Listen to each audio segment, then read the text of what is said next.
Hello, I am Marecor B Corpuz and I am here to discuss about the UML's use case diagram, symbols and notations.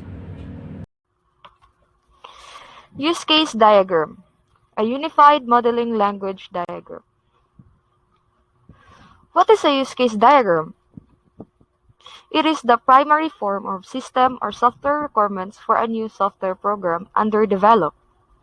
Use case diagram is a graphical model that summarizes the details of users, known as actors, and their interactions with the system. Use cases specify the expected behavior and not the exact method of making it happen. A use case diagram is usually simple. It doesn't go into the specifics of the use cases. It only summarizes few of the connections or relationships between use cases, actors, and the system. It doesn't indicate the order in which steps are performed to achieve each use case's goals. What is the purpose of a use case diagram?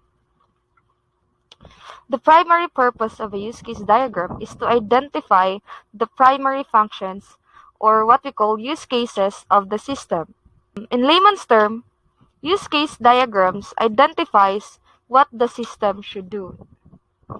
And other purposes of the use case diagram is to specify the context of a system, capture the requirements of a system, validate a system's architecture, drive implementation, and generate test cases.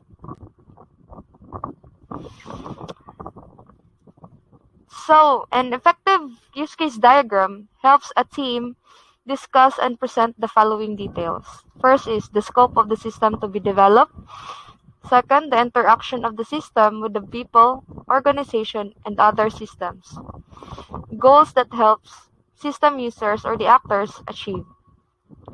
It is ideal for defining and organizing functional system requirements and representing the interactions of actors and use cases.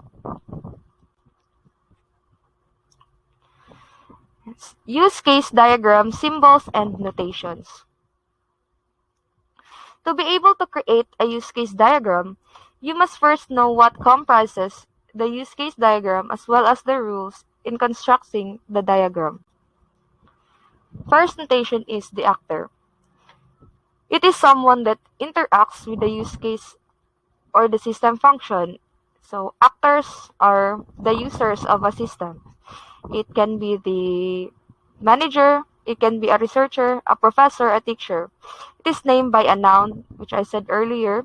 It triggers use cases and has the responsibility towards the input and expects output from the system. Second is the use case or the use cases. We can see here in the example, it is an oval shape. It represents the system's function. It is named by verb, noun, or a noun phrase. For example, check-in, boarding, express check-in. Each actor must be linked to a use case, while some use case may not be linked to actors.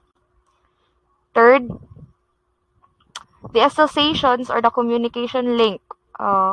We can see it here in the example. It is a straight line. It identifies which actor is associated with the use case. It is, as I said earlier, represented by a connecting line. So fourth and the last symbol and notation is the system boundary, which is represented by a rectangle. The scope of a system as defined in the requirements documents. We can see here the scope of the system. So let's go for an example. This is an example of a use case diagram. So here's a cellular phone. This is an actor. The association, the connection links, the system boundary, which we can see the what the system can do: handle message, handle call, manage bill. This is the use cases. And that is all for the discussion of the use case diagram, symbol, and notations. Thank you.